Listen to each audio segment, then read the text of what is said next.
பிரைஸ்லோ brothers, பிரைஸ்லோ sisters. Brothers sisters, இன்னைக்கு ஆவியானவரோட துணையோட நாம் அறிந்து கொள்ள போகிற காரியம் எதை குறித்து அப்படின்னு சொல்லி கேட்டீங்கன்னா, நல் மனசாட்சி உடையவர்களாக இருங்கள் அப்படின்னு சொல்லி வசனத்துல அநேக இடங்கள்ல எழுதப்பட்டிருக்கும். ஏன் ஆவியானவர் இந்த வார்த்தையை பயன்படுத்தி இருக்கிறார்? நல் மனசாட்சி அப்படின்னு சொன்னா என்ன? அதுக்கடுத்து சுத்த இருதயம் கொண்டவர்களாக இருங்கள் அப்படின்னு சொல்லி கூட வசனத்துல எழுதப்பட்டிருக்கும். நல் மனசாட்சி என்றால் என்ன? சுத்த இருதயம் என்றால் என்ன? இது எப்படி நம்மளுக்குள்ள உருவாகும் அப்படின்றத இன்னைக்குடைய பைபிள் ஸ்டடியில நம்ம தெரிஞ்சுக்கலாம். இதுக்கு முதல் வசனத்தை வாசிக்கலாம். 1 தீமோத்தேயு 1 18 20. குமாரனாகிய தீமோத்தேயுவே, உன்னை குறித்து முன் உண்டான தீர்க்க தரிசனங்களின்படியே நீ அவைகளை முன்னிட்டு நல்ல போராட்டம் பண்ணும்படி இந்த கட்டளையை உனக்கு ஒப்புவிக்கிறேன். நீ விசுவாசமும் நல் மனசாட்சியும் உடையவனாயிரு. இந்த நல் மனசாட்சியை சிலர் தள்ளிவிட்டு விசுவாசமாகிய கப்பலை சேதப்படுத்தினார்கள். இமனேயும் அலெக்சந்தரும் அப்படிப்பட்டவர்கள். அவர்கள் தூஷியாதபடி சிட்சிக்கப்பட அவர்களை சாத்தானிடத்தில் ஒப்பு கொடுத்தேன். ஆமென். இங்க நம்ம வசனத்தில் கவனித்து பார்க்கும் பொழுது அப்போஸ்தலனாகிய பவுலின் மூலியமாக தேவ ஆவியானவர் தீமோத்தேயுக்கு ஆலோசனை எழுதுகிறார். என்னவென்று சொல்லி ஆலோசனையை அவங்களுக்கு சொல்லி கொடுக்குறாரு அப்படின்னு சொல்லி பார்க்கும்போது, உன்னை குறித்துதான அந்த தீர்க்க தரிசனங்களை குறித்து நீ ஞாபகப்படுத்தி கொண்டு நீ விசுவாசத்துல நீ வந்துட்டு உறுதியா இருப்பா. நீ நல் மனசாட்சி உடையவனா இரு. ஆனா நீ யாரை போல இருக்காது அப்படின்றாரு. இந்த அலெக்சாந்தரும் அதுக்கடுத்து ஒமெனியன் அப்படின்ற இவர்களை போல நீ இருக்காத.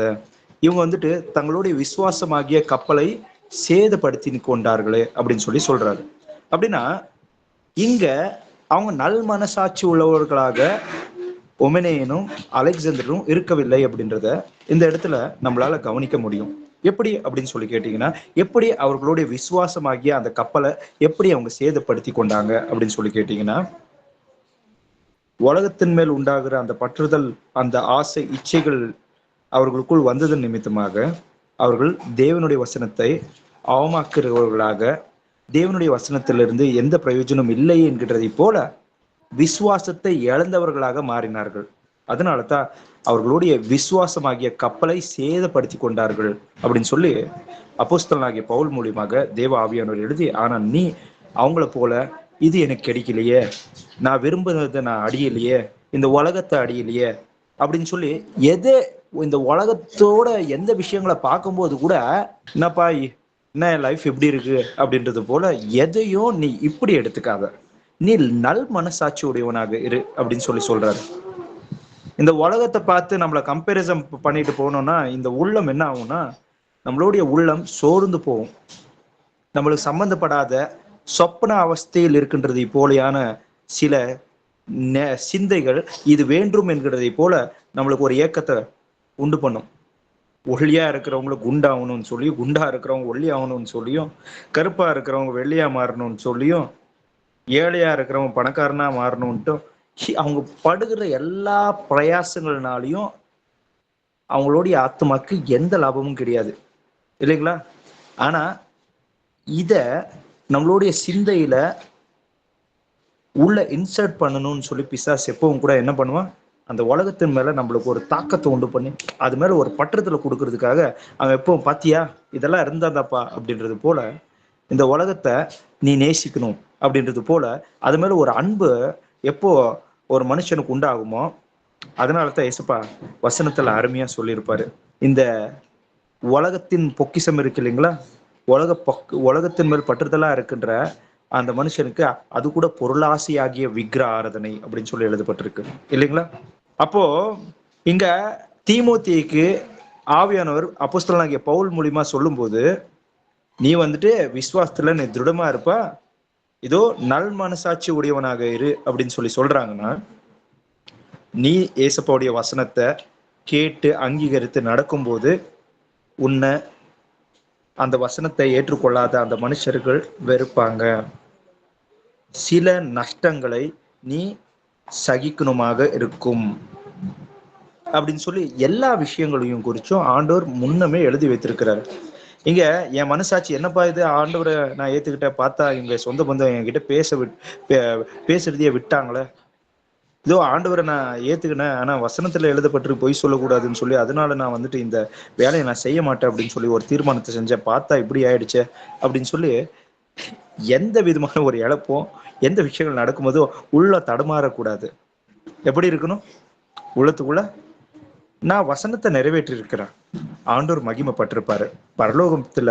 இதோ ஆண்டவர் வந்துட்டு என்னை குறிச்சு நினைச்சு பார்க்கும்போது, ஆண்டவர் தூதர்கள் முன்பதாகலாம் எப்படி யோபை பார்த்து சொன்னாரோ, இதோ என் தாசனாகிய யோபையை பார்த்தாயா, இதோ உத்தமனும் சன்மார்க்கமாக இருக்கின்ற என் மகன் பொல்லாங்க வெறுக்கின்றவனாக இருக்கிறான் பாத்தியா அப்படின்னு சொல்லி என்னை குறிச்சு ஆண்டவர் வந்துட்டு சாட்சி சொல்லியிருப்பாரு அப்படின்னு சொல்லி நம்ம வந்துட்டு சத்தியத்தை நிறைவேற்றும் போது, அதுக்குள்ள நிலைத்து நிற்கும் போது, நம்ம வந்துட்டு அதை குறித்து வெக்கப்படாம என்ன பண்ணணுங்களா, நம்ம வந்துட்டு சந்தோஷமா, ஆமா ஆண்டவருடைய வார்த்தையை நிறைவேற்றினேன், அதில் நிலைத்திருக்கிறேன், இன்னைக்கு ஆண்டவருடைய அன்புக்குள் நான் நிலைத்திருக்கிறேன் அப்படின்னு சொல்லி நம்ம வந்துட்டு சோர்ந்து போனவர்களை போல பேசாம, முறுமுறுக்கிறவர்களாக பேசாம, நம்ம வீணான சிந்தனைகளுக்கு இடம் கொடுக்காம நம்ம எப்படி இருக்கணுமா, நம்ம கேட்ட அந்த தீர்க்க தரிசன வசனங்களை நம்மை குறித்து தானே எல்லா தேவனுடைய பிள்ளைகளுடைய கடமைகள் என்னவென்று சொல்லி அவர்கள் தேவனுடைய வசனத்துக்கு சாட்சி கொடுக்கும்போது இந்த உலகம் அவர்களுக்கு என்ன செய்யும் என்கின்ற எல்லாவற்றை குறித்தும்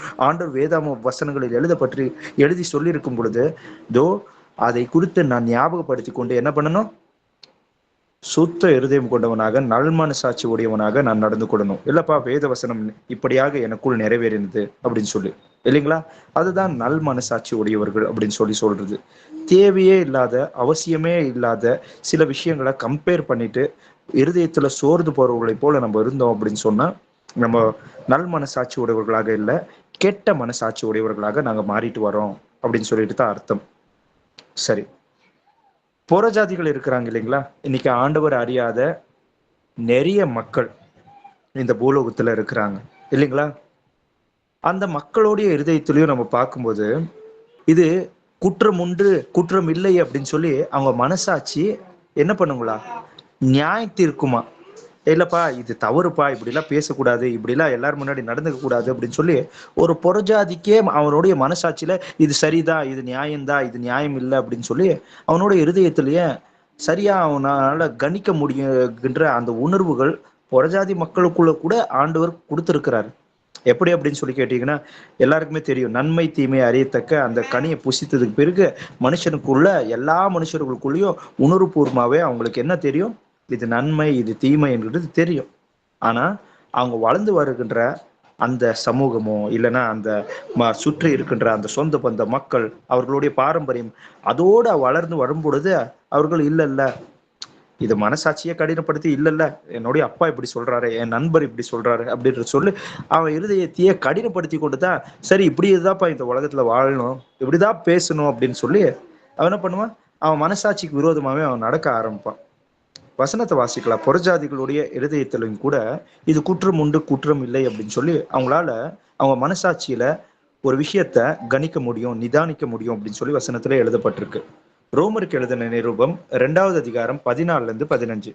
அன்றியும் நியாயப்பிரமாணம் இல்லாத புறஜாதிகள் சுபாவமாய் நியாயப்பிரமாணத்தின்படி செய்கிற போது நியாயப்பிரமாணம் இல்லாத அவர்கள் தங்களுக்கு தாங்களே நியாயப்பிரமாணமாய் இருக்கிறார்கள். அவர்களுடைய மனசாட்சியும் கூட சாட்சி இடுகிறதினாலும் குற்றம் உண்டு குற்றம் இல்லை என்று அவர்களுடைய சிந்தனைகள் ஒன்றையொன்று தீர்க்கிறதினாலும் நியாயப்பிரமாணத்திற்கேற்ற கிரியை தங்கள் இருதயங்களில் எழுதி இருக்கிறது என்று காண்பிக்கிறார்கள். ஆமென். ஆமென். என்னங்களா, நியாய பிரமாணத்தை குறித்து அறிவே இல்லாத புறஜாதிகளுக்குள்ள கூட நம்ம பார்க்கும்போது இது குற்றம் உண்டு இது குற்றம் இல்லை அப்படின்னு சொல்லி, இல்ல தகப்பனும் தாயும் கனப்படுத்தணும்ப்பா, இல்லப்பா பெரியவங்களை மதிக்கணும்ப்பா, இல்லப்பா எல்லாரும் முன்னாடி இது போல எல்லாம் நடந்துக்க கூடாதுப்பா அப்படின்னு சொல்லி புறஜாதிகளுக்குள்ளேயே சுபாவத்தின்படி அந்த கணவர் எவ்வளவு போட்டு அடிச்சிட்டு இருந்தாலும், இல்லப்பா இவரு தான் என் கணவர், நான் ஏன் எதுக்கு வெளியே போகணும், நான் ஏன் அவரை விட்டு போகணும் அப்படின்னு சொல்லி ஒரு புறஜாதிகளை நிதானிப்பாங்க இல்லைங்களா. குற்றம் உண்டு குற்றம் இல்லை அப்படின்னு சொல்லி அவர்களோட இருதயத்திலேயே அந்த நியாய பிரமாணம் எழுதப்பட்டிருக்கிறதோ என்கிறதை போல அவர்களோட சபாவத்தின் மூலியமா அதை வெளிப்படுத்துகிறவர்களாக இருப்பாங்க. இத எந்த காரணத்தினால அப்போஸ்தலனாகிய பவுல் இது பிரஸ்தாபித்து பேசுகிறார், இதை குறித்து எதற்காக பிரஸ்தாபித்து பேசுகிறார் அப்படின்னு சொல்லி பார்க்கும்போது, யூத மக்கள் வந்துட்டு ரோமாபுரத்துக்குள்ள இருந்த இஸ்ரேல் ஜனங்கள்ல இருந்து சிதறடிக்கப்பட்ட மக்களுக்குள்ளேயும் இஸ்ரேல் ஜனங்கள்ல இருந்து நிறைய பேர் அந்த பாபிலோன் அந்த ஆஹ், காலகட்டங்கள்லயும் அதுக்கு அடுத்த காலகட்டங்கள்லயும் நிறைய பேர் வந்துட்டு இஸ்ரேல் தேசத்திலிருந்து வெளியேறி நிறைய இடங்கள்ல சிதறடிக்கப்பட்டிருந்தாங்க. சிதறடிக்கப்பட்ட மக்கள்கள்ல சில பகுதி அந்த மக்கள் சில குழுக்கள் வந்துட்டு ரோமாபுரத்துக்குள்ள கூட வாசம் செய்து கொண்டிருந்தாங்க. அங்கேயும் அவங்க பொதுவாகவே அவங்க எங்கெங்கெல்லாம் இருக்காங்களோ அங்கெல்லாம் ஒரு ஜப ஆலயங்கள் இருக்கும். அவங்க யூத முறைமையின்படி நடந்து கொண்டிருப்பாங்க இல்லைங்களா. ஆனா அங்க இருக்கிற யூத முறைமையின்படி நடக்கின்ற அந்த யூதர்களுக்கு அப்போஸ்தலனாகிய பவுல் என்னவென்று சொல்றாரு, இல்லப்பா, மற்றொன்று நியாயம் தீர்க்கிறதுனால உன்னை நீயே நியாயம் தீர்க்கிறது படி ஆயிற்று. ஏனென்றால் இதோ மற்றவனுக்குள்ள எதை நீ குற்றம் என்று சொல்லி குற்றப்பிடிக்கிறியோ அதே குற்றங்களையே நீயும் செய்து வர இல்லையா. அப்படின்னா நியாய பிரமாணத்தை கேட்கறதுனால ஒருவனும் தேவனுக்கு முன்பதாக நீதிமான ஆவதில்லை. எவன் அந்த நியாய பிரமாணத்தின் வசனத்தின் அடிப்படையில் நடந்து கொள்வானோ அவன்தான் நீதிமான் என்று சொல்லி எண்ணப்படுவான். ஒருவேளை நீ இன்னைக்கு வந்துட்டு ஒரு யூதனா இருக்கிறாய், நீ யூதனா இருக்கிற ஆனா வசனத்தின் அடிப்படையில நீ நடந்துக்க மாட்ட அப்படின்னு சொன்னா நீ வந்துட்டு கண்டிப்பா கைவிடப்படுவ. அப்படியே ஒரு புறஜாதி இருக்கிறான், அவனோட இருதயத்துக்குள்ள இந்த தேவனுடைய வசனத்தின் அடிப்படையான அந்த தேவன் எதை ஒரு மனுஷன்கிட்ட இருந்து எதிர்பார்க்கிறாங்கன்றது போல சுபாவத்தின்படி அவன் தன்னை ஒப்பு கொடுத்து நடக்கின்றவனாக ஒரு மனுஷன் இருந்தானா அவன் உள்ளத்திலே நியாயப்பிரமாணம் எழுதப்பட்டிருக்குன்றத அவன் சுபாவத்துல வெளிப்படுத்துறான் இல்லையா அப்படின்னு சொல்லி ஆண்டவர் சொல்றாரு. அப்படின்னு அவனுடைய மனசாட்சியில நிதானிக்க முடியுது, இது தவறு, நன்மை தீமையை அறியத்தக்க அந்த விருட்சத்தின் கனி புசித்த பிறகு எல்லா மனுஷருக்குள்ளேயும் அந்த உணர்வு என்கிறது இருக்கு. ஆனா அதை உறுதிப்படுத்துகின்றது தேவனுடைய வசனம். இல்லப்பா, இது நியாயமானது, இது வேண்டாம், இதை வெறுக்க வேண்டும், இதுதான் என்று சொல்லி உள்ளத்துக்கு. அதனால தான் மோசே மூலியமா கூட பேசும்போது நீங்க கேட்ட தேவனுடைய கட்டளைகள், தேவனுடைய நியமங்கள் இது வானத்துக்கு மேலே இருக்கின்றது போல மிகவும் உயர்ந்ததல்ல, இல்லை என்றால் தாழ்வான இடத்துல இருக்கின்ற நமக்கு எட்டாத அளவுக்கு உயர்வான இடத்துல இருக்கிறதும் இல்ல, நம்ம இதோ போகாத அளவுக்கு கீழே தாழ்வுல இருக்கிறதும் இல்ல. இது நம்மளுடைய இருதயத்திலையும் நம்மளுடைய வாயிலையும் இருக்கிறது. அப்படின்னா மனுஷனும் பொதுவாகவே தெரிஞ்சிருக்கிற விஷயங்களையும் அவனால செய்ய முடியும் அப்படின்ற அந்த பழக்க வழக்கங்கள் எப்படி இருக்கணும்ன்றத ஆண்டவர் எதிர்பார்க்கிறாரு. அது உன் மனசாட்சிக்கே தெரியும் அப்படின்றதான் சொல்ல வர்றாரு இல்லைங்களா. இப்படி புறஜாதிகளுக்குள்ளேயும் நம்ம பார்க்கும்போது பழைய உடன்படிக்கையிலேயே நிறைய பேரை நம்மளால பார்க்க முடியும். யார் யாரு அப்படின்னு சொல்லி கேட்டீங்கன்னா, மெல்கிசேதேக் அப்படின்னு சொல்லி பார்க்குற ஒரு ராஜா இல்லைங்களா. ஆபிரகாமுடைய சந்ததியில பிறந்தவரா இல்லை இல்லைங்களா. ஆனா அவர் எருசலேமுக்கு ராஜாவா இருந்தாரு. ஆபிரகாமை எதிர்கொள்ள வந்தாரு இல்லைங்களா. ரூத்தை பார்க்கிறோம், அவங்க கூட புறஜாதியா தான் இருந்தாங்க. ஆனா இது குற்றம் உண்டு குற்றம் இல்லை அப்படின்னு சொல்லி நிதானித்து ஆண்டவருக்கு தன்னை ஒப்பு கொடுத்து ஏதோ சத்தியத்தை அறிஞ்சுக்கிட்டாங்க இல்லைங்களா.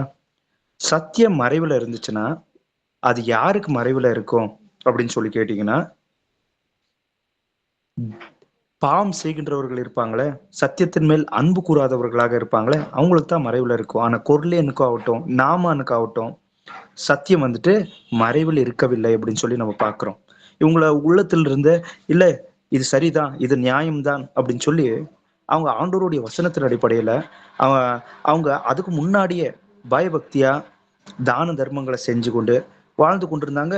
கரெக்டா அவங்க உள்ளத்துல இருக்கிற அந்த மனசாட்சிக்கு துரோகத்தை செய்யாதபடி இது சரிதானே அப்படின்னு சொல்லி அந்த நியாயத்துக்கு உட்பட்டு வாழ்ந்து கொண்டிருக்கும் போது அவர்களுக்கு சுவிசேஷம் அறிவிக்கப்பட்ட நேரமே அவங்க உள்ளத்துல அந்த மனசாட்சியில் இதோ அவளுக்கு இதெல்லாம் நியாயம் என்று சொல்லி தோன்றின அந்த முழு உருவம் ஆண்டவராகி இயேசு கிறிஸ்து தான் என்று சொல்லி அவர்கள் முழு மனதோட ஆண்டவரை ஏற்றுக்கொண்டார்கள் அப்படின்னு சொல்லி நம்ம பார்க்கிறோம் இல்லைங்களா.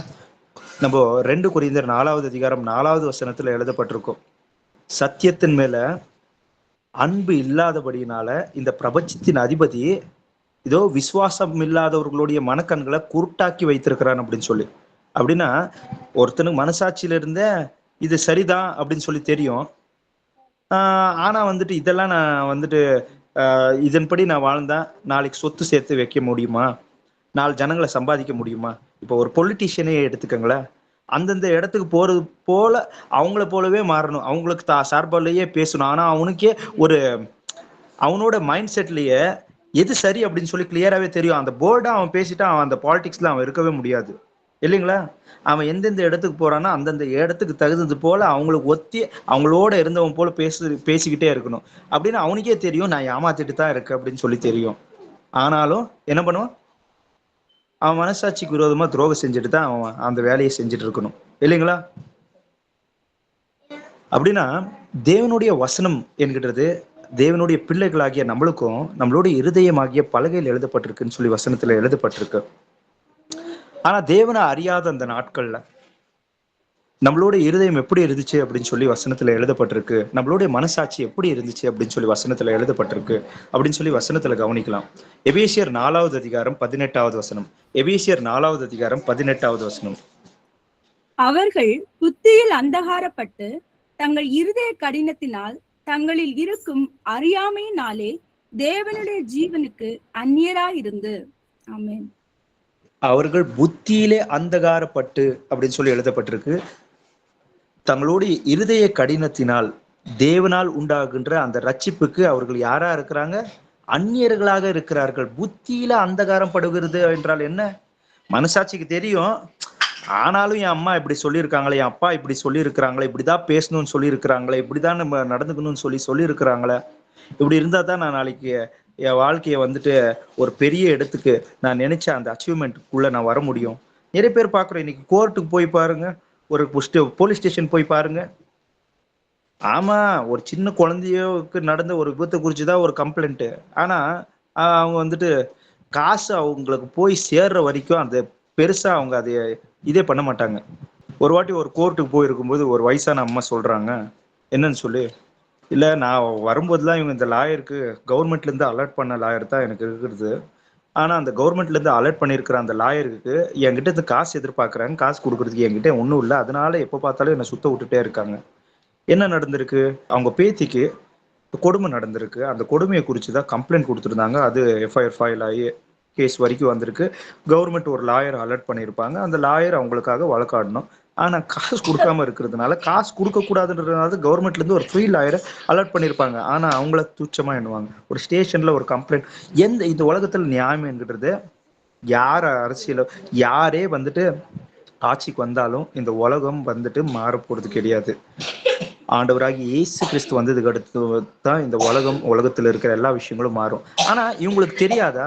இப்போ வந்துட்டு ஒரு சகோதரிக்கு இப்படி நடந்திருக்கு, ஒரு சகோதரனுக்கு இப்படி நடந்திருக்கு, மேடம் இப்படி எனக்கு என்னுடைய பொருளை திருடிட்டாங்க, என்னை இப்படி அடிச்சிட்டாங்க, இவங்களுக்கு இப்படி கொன்னுட்டாங்க அப்படின்னு சொல்லி ஒரு ஸ்டேஷன்லயோ ஒரு போலீஸ் ஆஃபீஸர்கிட்டயோ ஒரு லாயர்கிட்டயோ சொல்லும்போது அவங்க அது ஒரு வியாபாரமா, சரி இதோட இந்த கேஸு இது எப்படி பணம் பண்ணலாம் அப்படின்றது போலதான் அவன் வாழ்க்கையை குறிச்சும், அதுக்கடுத்து செல்ஃபிஷா இதுக்காக தானே படித்தேன், இதனால தானே நாளைக்கு நான் என் குடும்பத்தை வந்துட்டு நான் நினைச்ச அந்த கோல் அச்சீவ் பண்ணி என் குடும்பத்தை நான் நல்லா பார்த்துக்கணும் அப்படின்னு சொன்னா, நான் வந்துட்டு அவங்கள ஒரு மனுஷனா பார்க்காம ஒரு பொருளா பார்க்கணும். இல்லைங்களா? எனக்கு ஒரு இன்னும் ஒரு 3-4 மாசத்துக்கு ஒரு வருஷத்துக்கு இந்த கேஸ் மூலியமா எனக்கு கிடைக்கிற அந்த ஆதாயம் அப்படின்னு நம்ம மனசை என்ன பண்ணிக்கிறாங்க? அவங்க கடினப்படுத்திப்பாங்க. இல்லைங்களா? அப்படின்னா புத்தியில அந்தகாரப்பட்டவர்களாக நிறைய பேருக்கு தெரியும். இன்னைக்கு இப்போ இந்தியன் அந்த ஃபுட்டு இதுல லைசன்ஸ் எல்லாம் கொடுத்துருக்கிறவங்களுக்கு நம்ம பார்க்கும்போது அதை தயாரிக்கிறவனுக்கும் தெரியும், அந்த ஃபுட் லைசன்ஸ் அப்ரூவ் பண்றவனுக்கும் தெரியும் அங்க என்ன நடந்துட்டு இருக்குன்னு சொல்லி. ஆனாலும் என்ன, தங்களை குறித்து மட்டுமே யோசிக்கிறதுனால, இல்லைங்களா, புத்தியில அந்தகாரப்பட்டவர்களாக இறுதி கடினத்தினால அவங்க வந்துட்டு என்ன, தேவனால் உண்டாகிற அந்த ரட்சிப்புக்கு அவங்க அபாதர்களாக அந்நியர்களாக இருக்கிறார்கள் அப்படின்னு சொல்லி நம்ம பார்க்கிறோம். ஒரு காலத்துல நாமளும் கூட இப்படிதான் இருந்தோம். நம்மளை சுத்தி இருக்கிற அந்த மக்களோட கூட ஒட்டி அந்த உணர்வு இல்லாதவர்களை போல நம்மளுடைய மனசாட்சியை நம்ம ஏமாத்திக்கிட்டு வாழ்ந்துட்டு இருந்தோம். இல்லைங்களா? இன்னொரு வசனத்தையும் வாசிக்கலாம். எபேசியர் 2வது அதிகாரம் 3வது வசனம். எபேசியர் 2வது அதிகாரம் 3வது வசனம். அவர்களுக்குள்ளே நாம் எல்லோரும் முற்காலத்திலே நமது மாம்ச இச்சையின்படியே நடந்து நமது மாம்சமும் மனசும் விரும்பினவைகளை செய்து சுவாபத்தினாலே மற்றவர்களைப் போல கோபாக்கினையின் பிள்ளைகளாய் இருந்தோம். நாம் முன்காலத்தில் எப்படி இருந்தோம்? இதோ மாம்சமும் மனசும் விரும்பினவைகளை செய்து சுபாவத்தின்படி கோபாக்கினின் பிள்ளைகளாக இருந்தோம். இல்லப்பா, இதுதாப்பா என் மாம்சைக்கு மென்மையா இருக்கும், இதுதாப்பா நாளைக்கு என் ஃபியூச்சரை வந்துட்டு முழுசாவே மாற்ற முடியும். நான் நினைக்கிறது போலியான ஒரு வாழ்க்கையை அமைச்சுக்கிறதுக்கு இதுதான் வழி. அதனால தான் சொல்லுவாங்க, பொதுவா மக்கள் இப்ப பேசும்போது, கல்யாணம்னு சொல்லி பண்ண ஸ்டார்ட் பண்ணாலே 1000 பொய் சொல்லி ஒரு கல்யாணம் பண்ணு அப்படின்னுவாங்க. அப்படின்னா கல்யாணம்னு எடுத்தாலே ஒரு பொய் அப்படின்றது அப்படியே இருக்கும் அப்படின்றது போல பொதுவான அந்த வார்த்தைகள் எல்லாம் எங்க இருக்கும்? புறஜாதி மக்கள் மத்தியில இருக்கும். ஆனா கிறிஸ்தவர்களாகிய தேவனை சொந்த இரட்சகராக ஏற்றுக்கொண்டிருக்கிற நமக்குள்ள அது இருக்கவே கூடாது, இல்லைங்களா? கள்ள கபடம் எதுவுமே இருக்கக்கூடாது.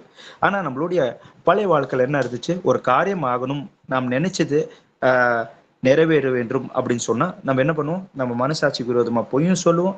நம்ம மனசாட்சிக்கு விரோதமாக நம்ம லாபத்தை மட்டுமே தான் அதை மட்டும் பார்க்கணும்னு சொல்லி உணர்வில்லாதவர்களை போல இருந்தோம், இல்லைங்களா? ஆனா ஏசப்பா நம்மள முற்றிலுமா மாற்றி இருக்கிறாரு. எப்படி மாற்றி இருக்கிறாரு அப்படின்னு சொல்லி கேட்டீங்கன்னா, இன்னைக்கு நம்மளுக்கு உள்ளமாக யாரெல்லாம் ஆண்டவராகிய இயேசு கிறிஸ்துவ சொந்த இரட்சகராக ஏற்றுக்கொண்டு அவர் தான் பிதாவாகிய தேவன், என்னுடைய பாவத்துக்காக மரித்தவர், மயிர் கத்தரிக்கின்ற மயிர் கத்தரிக்கின்றவர்களுக்கு முன்பதாக மௌனமா இருக்கின்ற ஆட்டுக்குட்டியை போல அவர் இருந்தார் அப்படின்னு சொல்லி நம்ம பார்க்கிறோமே. அது போல ஆண்டவராகிய இயேசு கிறிஸ்து பாடுபட்டாரு. அந்த பாடுகளுக்கு உண்டான அந்த காரணக்க யாரு? நாம தான், இல்லைங்களா? திருப்பியும் அந்த பாவத்தை செய்யக்கூடாது. எந்த பாவம் உங்க அறியாமையினால நீங்க அப்படி இருந்துட்டீங்க, ஆனா உங்களுக்கு ஒரு புதிய வாழ்க்கையை தர அப்படின்னு சொல்லி அவங்க ரத்தத்தின் மூலியமா அவருடைய சரீரம் என்கின்ற அந்த நம்மளுக்கு ஒரு புதிய பாதையை போட்டு கொடுத்தாரு, இல்லைங்களா?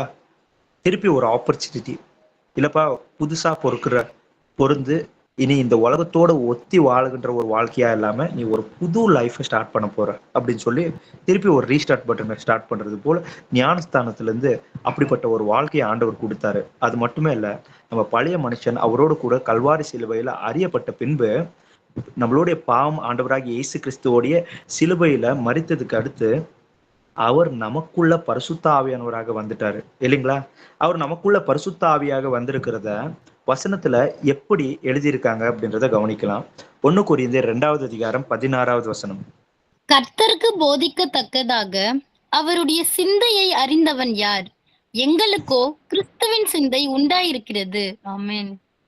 கர்த்தருக்கு போதிக்கத்தக்க அவருடைய சிந்தையை அறிந்தவன் யார் அப்படின்னு சொல்லி வசனத்துல கேள்வி கேட்கிறாங்க, இல்லைங்களா? ஆனா அவருடைய பிள்ளைகளாகிய நமக்கு இன்னைக்கு பிதாவாகிய தேவன் யாரு அப்படின்னு சொல்லி இந்த உலக மக்கள் ஏற்றுக்கொள்ள மாட்டேன்றாங்க. நிறைய கிறிஸ்தவர்கள் ஏற்றுக்கொள்ள மாட்டேன்றாங்க. ஒரு சின்ன குழுவாக சிறு மந்தையை போல நம்ம ஒவ்வொருத்தருமே இருக்கிறோம். ஏன் நம்மளுடைய கண்கள் மட்டும் துறக்கப்பட்டிருக்கு? ஏன் அவங்களுடைய கண்கள் துறக்கப்படல? வசனத்தை வாசிக்கிறாங்க, அது அந்த வசனத்துக்கு விரோதமா தங்களுடைய வாழ்க்கையில தங்களுடைய சுய லாபத்துக்கு வசனத்தை தங்களுடைய சொந்த பிரயோஜனத்துக்காக எவ்வளவு சங்கீத வசனங்களை எவ்வளவு பேர் மனப்பாடமா கத்து வச்சிருக்கிறாங்க, தெரியும் இல்லைங்களா? உன்னை ஆசீர்வதிக்கவே ஆசீர்வதிக்கிறேன், ஏதோ நீங்க வேண்டிக் கொள்ளும் பொழுது அது கிடைக்கப்படும் அப்படின்றது போல எல்லா வசனங்களும் மனப்பாடமா தெரியும். ஆனா அந்த வசனத்துக்கு விரோதமாகவும் அந்த வசனத்துக்கு இணங்காமலையும் கீழ்ப்படியாமலையும் நடந்து கொண்டிருப்பாங்க, இல்லைங்களா? கீழ்ப்படியாமலையும் நடந்து கொண்டிருக்கிற அவங்களுக்கு ஏசுபா பிதா அப்படின்றத புரியவே மாட்டேங்குது எவ்வளவு சொன்னாலும். அதுக்கு காரணம் என்ன? அவங்க புத்தியில அந்தகாரப்பட்டவர்களாக ஆண்டவர் தங்களுக்காக செய்த ரத்த சிந்தின அந்த காரியத்தை குறித்து கொஞ்சம் கூட அந்த கன்சர்னே இல்லாம, ஐயோ எனக்காகப்பா, என் அப்பா இல்ல, என் குழந்தை இல்ல, இந்த வேலையை செஞ்சது வானத்தையும் பூமியும் படைச்ச தேவன் அப்படின்னா அவங்க கிட்ட அடுத்து நீங்க என்ன லைஃப்ல என்னெல்லாம் கொடுக்க போறீங்க அப்படின்னு சொல்லி கேட்காம, நான் என்ன பண்ணணும் இசப்பா உங்களுக்காக அப்படின்னு சொல்லி கேட்க ஆரம்பிச்சிருந்தா ஆண்டவர் பேச ஆரம்பிச்சிருப்பாங்க, இல்லைங்களா? இல்ல இதை வாசிக்கிறதுடைய நோக்கம் நாளைக்கு என் ஃபியூச்சர், இதை வாசிக்கிறதுக்கு இன்னைக்கு ஜபிக்கிறதுக்கு உண்டான நோக்கம் நாளைக்கு என்னோட வாழ்க்கை அப்படின்றது போல சுயநலமான ஒரு வாழ்க்கை. ஆனா ஆண்டவர் தன்னை பின்படுகின்றவனாக ஒருவன் இருந்தால் தன் சுயத்தை வெறுத்த பின்புதான் தன்னை பின்பட வேண்டும் அப்படின்னு சொல்லியிருக்கிறார், இல்லைங்களா? சுயத்தை வச்சுட்டு ஆண்டவரை வந்துட்டு தேடுகின்ற மக்களை என்று சொல்லி நினைக்கின்றவர்கள் அவர்கள் தங்களையே வஞ்சித்துக் கொள்கிறவர்களாக இருக்கிறபடினால அவங்களுக்கு கிறிஸ்துவின் சிந்தை, கர்த்தருடைய அந்த சிந்தை என்ன அப்படின்றது அவங்களுக்கு புரியவே மாட்டேங்குது. காலம் பரிபூர்ணமான பின்பு அவர் ஸ்திரீல பிறந்தவராக வெளிப்பட்டார் அப்படின்னு சொல்லி வசனத்துல இருக்கு. அவர் தான் அப்படின்றது கிளியராகவே இருக்கும். ஆனா அந்த வசனத்தை வாசிக்கும் போது உணர்வே இருக்காது. மனசாட்சியில் சூடு உள்ள பொய்யர்கள் அப்படின்றது போல திருப்பி வசனத்தை மீறி நடந்ததுனால வசனத்தை உபயோகிக்கும் போதே தெரியும் என்னன்னு சொல்லி அனானியா சபேரா காசு கொடுக்காம அவங்க வந்துட்டு இறந்துட்டாங்க அப்படின்னு சொல்லி அவங்க பயன்படுத்தும் போது இது அதுக்குண்டான வசனம் கிடையாதுப்பா. இது வந்துட்டு ஆண்டவருக்கு விரோதமா அவங்க உள்ளத்துல ஆவியானவர் சொன்னாலும் கேட்காம அவரோட வார்த்தைக்கு விரோதமா அவங்க நடந்துக்கினாங்க.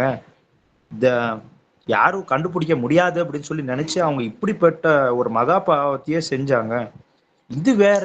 ஆண்டவர் காசுக்காகவே ஒரு மனுஷனை கொன்னாங்க. ஆனா அவங்க அவங்க மனசாட்சிக்கே தெரியும். ஆனா அந்த வசனத்தை பயன்படுத்தும் போது, அந்த 2 காசு விதவையோடைய வசனத்தை பயன்படுத்தும் போதே அவங்களுக்கு தெரியும் என்னன்னு சொல்லி. காசு குறிச்சு ஆண்டவர் பேசல, அந்த உள்ளம் இருக்க. இந்த 2 ரூபாய்னால நாளைக்கு ஒரு அப்பத்தை நான் வந்துட்டு புசிக்கிறதுக்கு இந்த 2 ரூபாய் தேவை அவசியம். ஆனாலும் பரவாயில்ல, இந்த 2 ரூபாய்னால என்னுடைய அடுத்த வேலை என்கிறது நடக்க போறது கிடையாது. என்னை இவ்வளவு நாள் சுமந்தது தேவன் தான், இனிமேலும் என்னை சுமக்கிறவரும் அவர் தான் அப்படின்னு சொல்லி ஆண்டவரை நான் எப்பவும் அவரை சாஞ்சு நிக்கிறேன், அவரு என்னை பார்த்துப்பாரு அப்படின்ற உள்ளம்தான் அந்த ஸ்திரீக்கு இருக்கிறது. ஆனா இங்க உபதேசிக்கும் போது என்ன போயிட்டு இருக்கோம், 2 காசு கொடுத்தாங்க அப்படின்றது போல போயிட்டு இருக்கோம் இல்லைங்களா? அப்படின்னு மனசாட்சி என்ன ஆயிடுச்சு உங்களுக்கு, இருள் அடிஞ்சு போயிடுச்சு. ஆனா இங்க நம்ம வசனத்துல கவனிக்கிறோம், ஆனா நம்மளுடைய மனசாட்சி இருள் அடிச்சு போகாதபடிக்கு நம்ம ஒவ்வொருத்தருமே நம்ம ரோமன் கேத்தலிக் அப்படின்ற அந்த கட்டட சபையில இருக்கும்போது நம்ம ஒவ்வொருத்தருக்குமே 10 கட்டளைகள் அப்படின்றத கற்றுக் கொடுத்துருப்பாங்க. 10 கட்டளைகளை அப்படியே சொல்லும்போது, இதோ அதுல உன் தகப்பனையும் தாயும் நீ கனப்படுத்துவாயாக அப்படின்னு சொல்லி, பொய் சொல்லாமல் இருப்பாயாக, திருடாமல் இருப்பாயாக, ஏதோ ஒரு வசனம். ஆண்டவருடைய வசனத்தை வாசிச்சிருந்தோம், இதை ஆண்டவர் எதிர்பார்க்கிறார் அப்படின்றது புரியுது.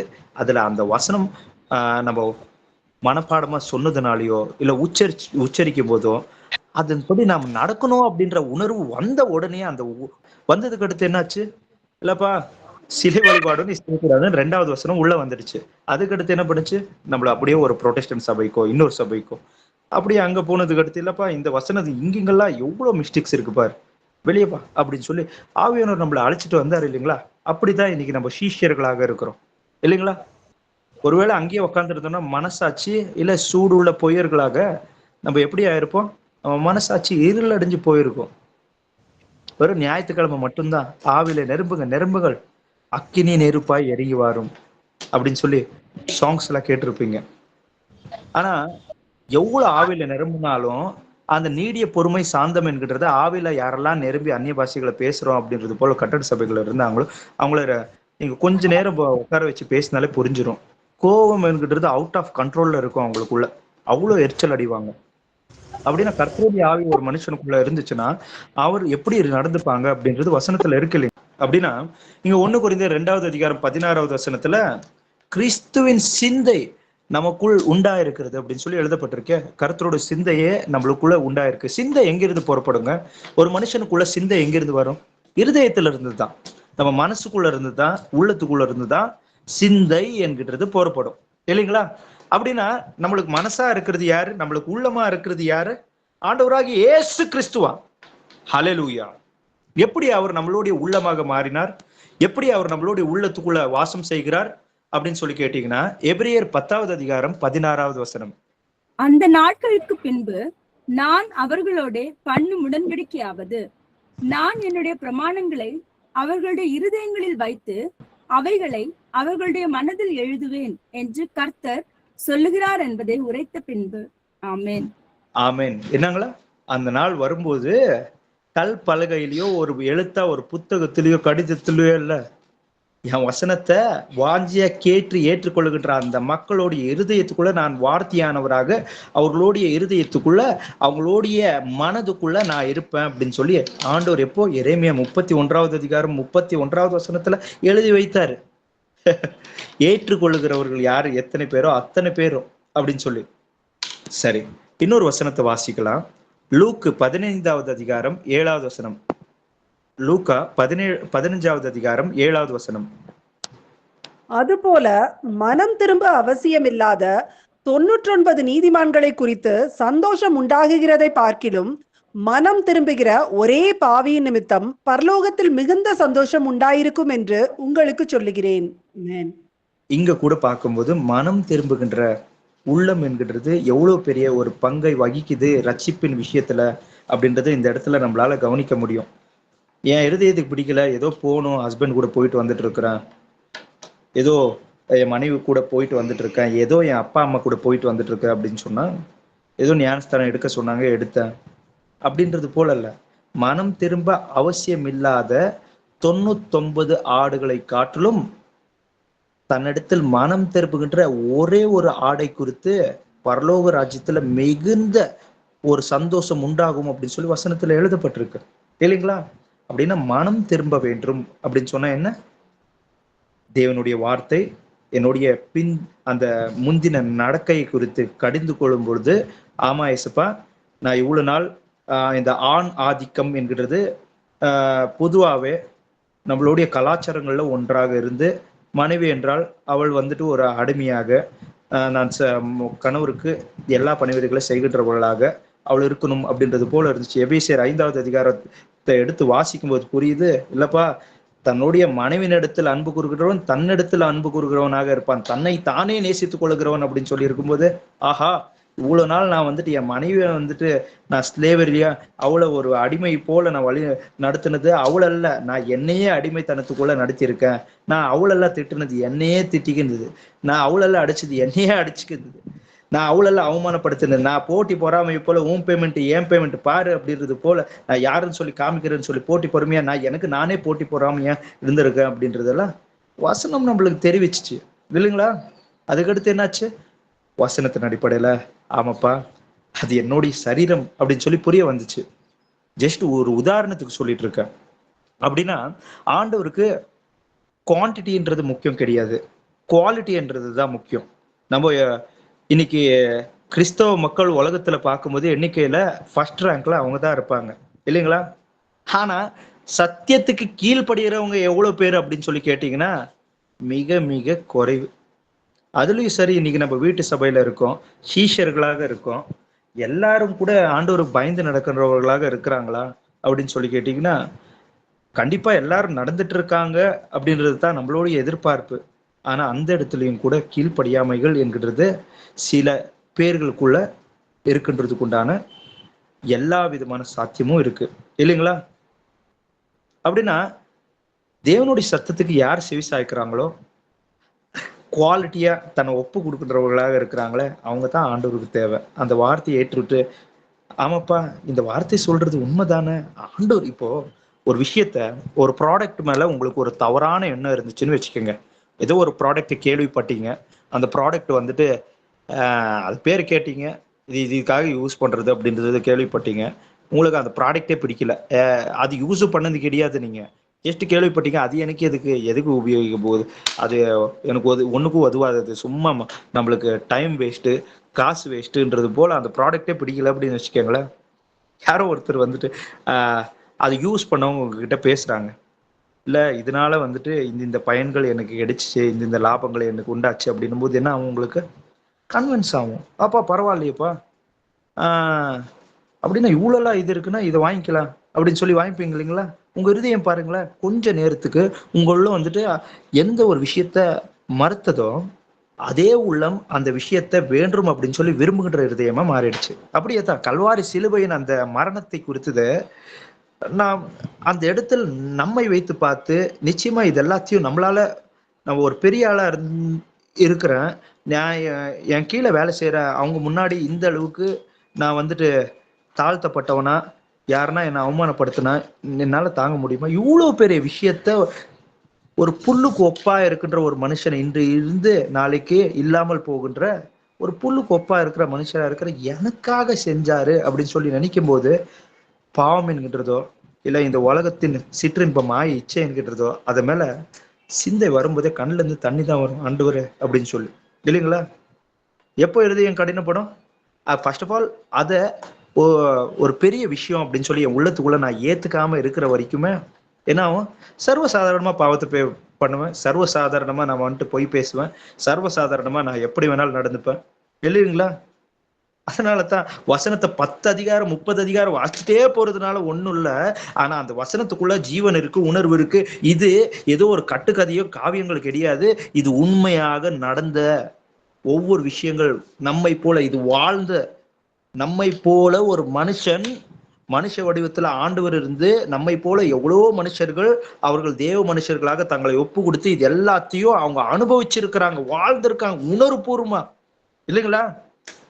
ஒரு அம்பேத்கருடைய ஒரு வாழ்க்கையின் வரலாற ஒரு புத்தகத்துல வாசிச்சுட்டு இருக்கும்போது, ஆமா அவர் இந்த ஒரு சாதி அப்படின்னு சொல்லிட்டு அவங்கள உள்ள விடாத போது அவங்கள அப்படியே வெளியே நிக்க வச்சுட்டாங்க, அவங்களோட யாரோடையும் பேச விடல.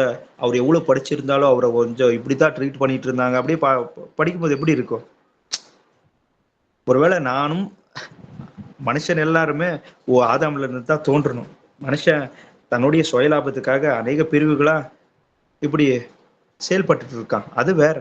ஆனா நானும் என்னையே அறியாம இவங்க வைத்திருக்கிற அந்த பேர்கள்ல ஒருத்தனா இருக்கிற அப்படின்னும் போது வாசிக்கும் போது என்னவா இருக்கும்? நான் தான் அது அப்படின்ற அந்த உணர்வுல வாசிக்கிறதுனால அழுக வரும், இல்லைங்களா?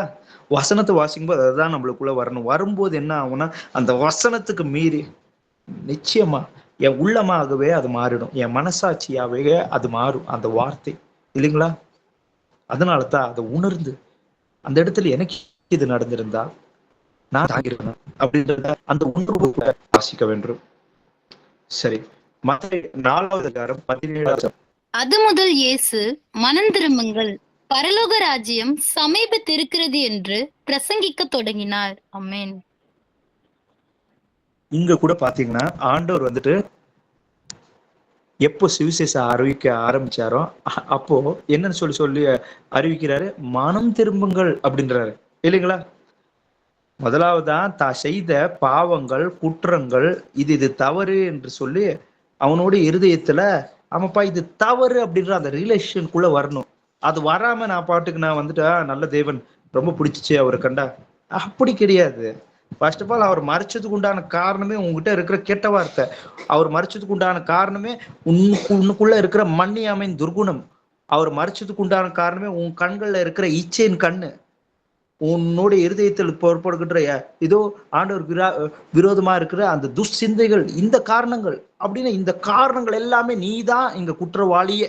அந்த குற்ற உணர்வே உனக்குள்ள இல்லாமல் இருக்கும் பொழுது எப்படியாக மனம் திரும்ப முடியும்? இல்ல அவர் மேல் மிகவும் அவர் பார்க்கும்போது ரொம்ப அன்பா இருக்கு, எனக்கு அவர் மேல ரொம்ப அன்பு வருது, அவங்க மேல ரொம்ப பாசம் வச்சிருக்கிறேன் நானு. பாசம் அப்படின்றது வாய் வழியாக வரக்கூடாது. ஃபர்ஸ்ட் ஆஃப் ஆல் அதுக்குண்டான அந்த வேல்யூவேஷன் புரியணும் அப்படின்னு சொன்னா ஃபர்ஸ்ட் எதுக்காக உன்னால அப்படின்னு போது தான் குற்ற உணர்வுல இருந்து வருகின்ற ஒரு மனம் திரும்புதல் இருக்கு இல்லைங்களா? அதுதான் ஒரு நல்ல ஹெல்த்தியான ஒரு மனம் திரும்புதலாக இருக்கும். அதுதான் ஆண்டவர் எதிர்பார்க்கிறாரு. அப்போ அந்த இருதயம் அந்த மனசாட்சி எப்படிப்பட்ட ஒரு மனசாட்சியா இருக்கும்? சுத்தமுள்ள நல் மனசாட்சி உடையவர்களாக இருங்கள் அப்படின்னு சொல்றாங்க இல்லைங்களா? அதன் அடிப்படையில் நல் மனசாட்சி உடையவர்களாக இருப்போம். அதனால்தான் மனம் திரும்புங்கள், பரலோக ராஜ்யம் சமீபமாய் இருக்கிறது அப்படின்னு சொல்லி நம்ம பார்க்கிறோம். மத்தேயு 15:18. மத்தேயு 15:18. வாயிலிருந்து புறப்படுகிறவைகள் இருதயத்திலிருந்து புறப்பட்டு வரும், அவைகளே மனுஷனை தீட்டுப்படுத்தும். ஆமென். மனுஷனை தீட்டுப்படுத்துகிறது எதுவுங்களா? இருதயத்திலிருந்து புறப்படுகின்ற இதோ துஷ்சிந்தனைகள், இல்லைங்களா? கபடுகள், கோபம், வைராக்கியங்கள், பிரிவினைகள், விபச்சாரங்கள், இப்படிப்பட்ட அநேக விஷயங்கள் எங்கிருந்து வருது? இருதயத்திலிருந்து, சிந்தைகளிலிருந்து தான் வருது அப்படின்னு சொல்லி, இருதயத்திலிருந்து தான் அது வருது அப்படின்னு சொல்லி எழுதப்பட்டிருக்கு. இதுதான் ஒரு மனுஷனை தீட்டுப்படுத்தும் அப்படின்னு சொல்லி எழுதப்பட்டிருக்கு. அப்படின்னா என் இருதயம் இப்படிப்பட்ட விஷயங்கள்லாம், எனக்கு கோவம் இருக்கு, எனக்குள்ள பொறாமை இருக்கு, எனக்குள்ள கபடு இருக்கு, எனக்குள்ள பொய் இருக்கு, அதை பத்தி எந்த விதமான கவலையும் இது தவறு அப்படின்ற உணர்வு இல்லை, ஆண்டவர் இதுக்காக தான் மறைச்சாரு, திருப்பி எனக்குள்ள இது காணப்படுது, கோவம் எனக்குள்ள இருக்கு, மன்னியாமை எனக்குள்ள இருக்கு, அவதூறு எனக்குள்ள இருக்கு அப்படின்றது போல அப்படியே வருதுன்னு வச்சுக்கோங்களேன். அப்போவே நம்ம அது நிமித்தமா நம்ம வந்துட்டு அந்த குற்ற உணர்வோடு கூட ஆண்டவருக்கு முன்பதாக நம்மை தாழ்த்தி ஒப்பு கொடுத்து, ஆண்டவரே இது தவறுதான் என்று சொல்லி, அப்பா இப்பொழுது உம்முடைய வசனத்தின் மூலியமாக நான் உணர்ந்து கொண்டேன், என்னை மன்னித்து விடுங்கள் தகப்பனே, மீண்டும் ஒரு முறை ராஜா எனக்கு வாய்ப்பு கொடுங்க, நான் மனம் திரும்புறேன் தகப்பனே, இந்த விஷயத்தை மாற்றிக்கொள்கிறேன் அப்படின்னு சொல்லி நம்மள மாற முடியும். ஆண்டவர் கண்டிப்பா மன்னிப்பாரு, இல்லைங்களா? ஏனென்றால் தேவன் வெளிச்சமா இருக்கிறார். தன்னிடத்தில் பாவம் இல்லை என்று சொல்லுகின்றவன் அவன் பொய்யனா இருப்பான். ஆனால் தேவன் எப்படியாக வெளிச்சமாக இருக்கிறாரோ அப்படியாகவே இதோ தேவனுடைய வசனத்தின் அடிப்படையில் ஒருவன் நடந்து கொள்ளும் பொழுது அவனும் வெளிச்சத்தில் இருப்பான். ஒருவன் தான் வெளிச்சத்தில் இருக்கிறேன் என்று சொல்லியும் தன் சகோதரனை பகைத்தால் அவன் பொய்யனா இருக்கிறான், அவன் இருளிலே இருக்கிறான் அப்படின்னு சொல்லி எழுதப்பட்டிருக்கு.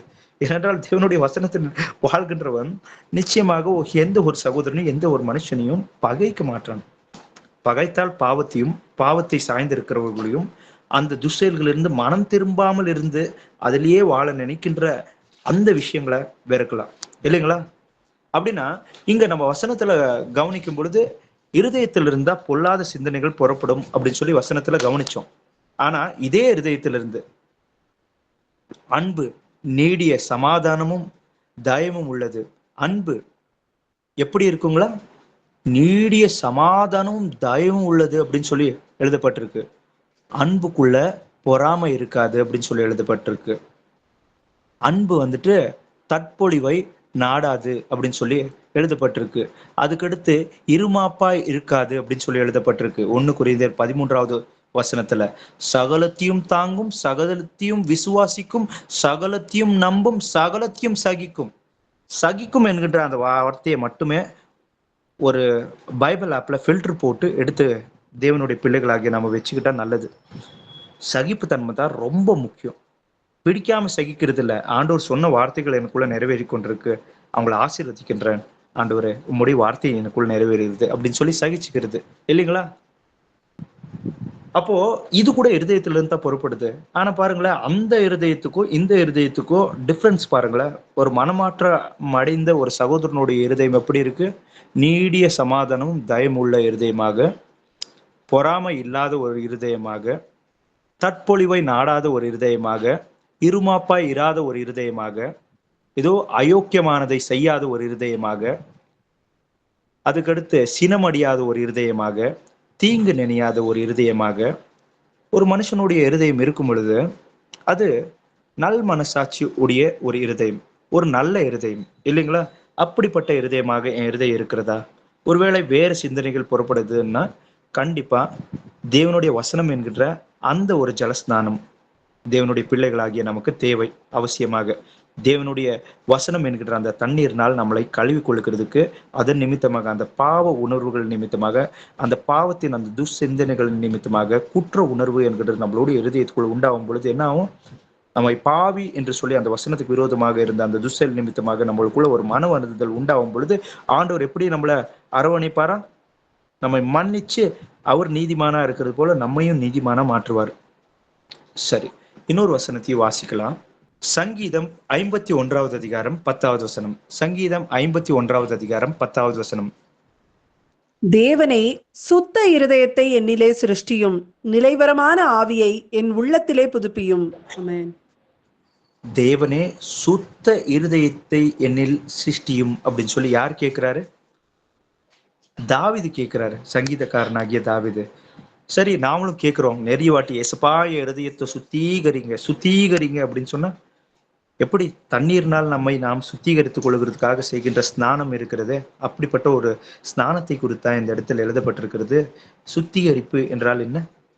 ஆண்டவரே, என்னுடைய சொந்த ஆலோசனைகள், என்னுடைய சொந்த விருப்பங்கள், எனக்கு என்கின்ற சுயநலமான எண்ணங்கள், எதெல்லாம் தவறு என்கின்றத உம்முடைய வேத வசனத்தின் மூலியமாக எனக்கு காண்பித்து அந்த வார்த்தையை ஏற்றுக்கொண்டு இதுதான் கட்டளை, இப்படியாகத்தான் நான் சிந்திக்க வேண்டும், இப்படியாகத்தான் செயல்பட வேண்டும் என்கிறத படி அப்பா உம்முடைய சிந்தனைகள் என்ன, உம்முடைய நோக்கம் என்ன என்கிறத உம்முடைய வார்த்தையின் மூலியமாக எனக்கு வெளிப்படுத்தும் என்கிறது தான் தேவனே எனக்குள் இது சுத்த இருதயத்தை சிருஷ்டியும் அப்படின்றதுக்கு உண்டான அர்த்தம். அதுதான் எப்படி அந்த நம்ம நிலைத்து நிக்கிற அந்த திருடமா நம்ம நிலைச்சு நிக்கிற அந்த ஆவிய இயேசுப்பா எப்படி நம்மளுக்குள்ள கொடுக்க முடியும்? ஆமா, சுத்த இருதயம் நம்மளுக்குள்ள இருந்துச்சுன்னா கண்டிப்பா நம்ம ஆவிக்குள்ள எப்படி இருப்போம் அப்படின்னு சொல்லி கேட்டீங்கன்னா திருடமா இருப்போம்.